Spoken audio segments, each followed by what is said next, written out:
αντιμετωπιστεί την ημέρα, την μια περίπτωση.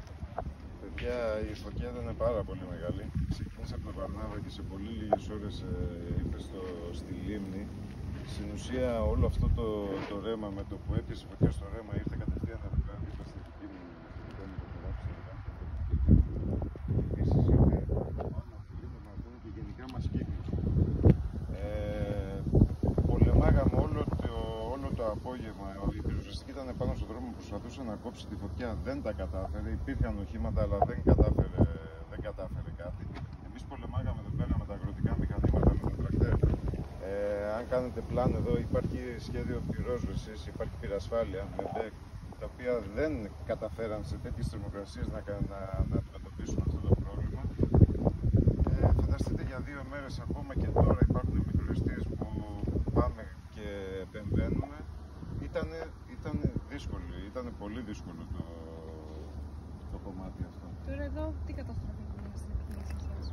Εγώ με ένα σύγχρονο θερμοκηπίο, το οποίο έχει καλλιεργώσει υδροπονία. Έχω πάρα πολλά μηχανήματα τα οποία έχουν υποστεί ζημιές.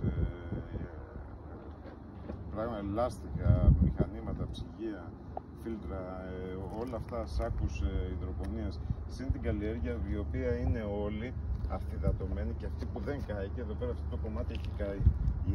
Αυτό εδώ πέρα είναι 7,5 στρέμματα. Το άλλο το κομμάτι που δεν έχει καεί έχει αφυδατωθεί και σε 2 μέρες θα είναι και αυτό κατεστραμμένο. Οπότε πάει αυτό. Συνδυαστικά όλο αυτό το πρόβλημα που ζούμε εμείς οι αγρότες τα τελευταία χρόνια, συν την υλική ζημιά, συν το ότι δεν θα πάρουμε εισόδημα για τους επόμενους μήνες, αυτό είναι καταστροφικό για εμάς, ο συνδυασμός αυτών των πραγμάτων.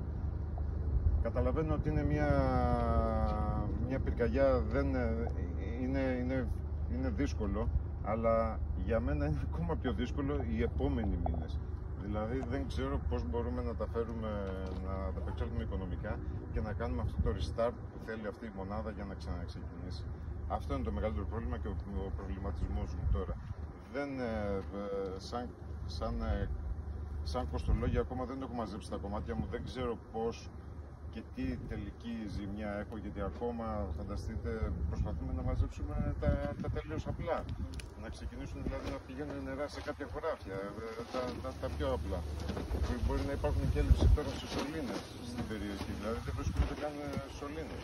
Τα πιο απλά πράγματα, δηλαδή από αυτά μέχρι και τα πιο σημαντικά, το οποίο είναι η κατασκευή ενός θερμοκηπίου, μου φαίνεται αυτή τη στιγμή γολγοθάς. Πόσοι άνθρωποι ζουν τώρα από αυτό? Είναι η δική μου οικογένεια, είναι η οικογένεια του αδερφού μου. Είμαστε γενικά μια οικογενειακή επιχείρηση. Έχουμε και 18 άτομα προσωπικό. Είναι ο πατέρας μου. Είμαστε μια μεσαία επιχείρηση. Τι παραγωγή έχει εδώ κάτω τώρα αυτή η επιχείρηση? Αυτή τη στιγμή είχα μεγάλη παραγωγή σε ντομάτες, αγκουράκι, το οποίο είναι ένα άλλο κομμάτι σε ένα άλλο σημείο, γιατί εγώ έχω πάθει τη ζημιά όλη περιφερειακά. Όλη η μονάδα είναι καμένη περιφερειακά. Στο κέντρο έχει σωθεί λόγω πυρασφάλειας και περιφερειακά όλα, μηχανήματα, θερμοκήπια ή οποιαδήποτε καλλιέργεια είχα, αυτά είναι όλα κατεστραμμένα. Αυτή τη στιγμή είχα ένα αγκουράκι που ξεκίνησε τώρα, το οποίο είναι εντελώς κατεστραμμένο. Αυτές οι ντομάτες που είχαν παραγωγή είναι ακόμα οι ντομάτες πάνω, φαίνονται, ας πούμε. Το οποίο θα είχαμε στο συγκεκριμένο κομμάτι θα ήμασταν για 3 μήνες, στο άλλο το κομμάτι πάνω που κάει και θα ήμασταν για τους επόμενους 6 μήνες. Και γενικά δεν ξέρω και αυτά τα καινούργια τα φυτά που βάλαμε τελικά με την κάπνα αν σοκαριστούν ή αν πάθουν κάποια ζημιά ή οτιδήποτε. Δηλαδή η ζημιά μου δεν ξέρω ακόμα ποια είναι η ζημιά μου τελικά. Δεν ξέρω τι άλλο θέλετε να μου πείτε. Είμαι εντάξει, εγώ σας ευχαριστώ πάρα πολύ.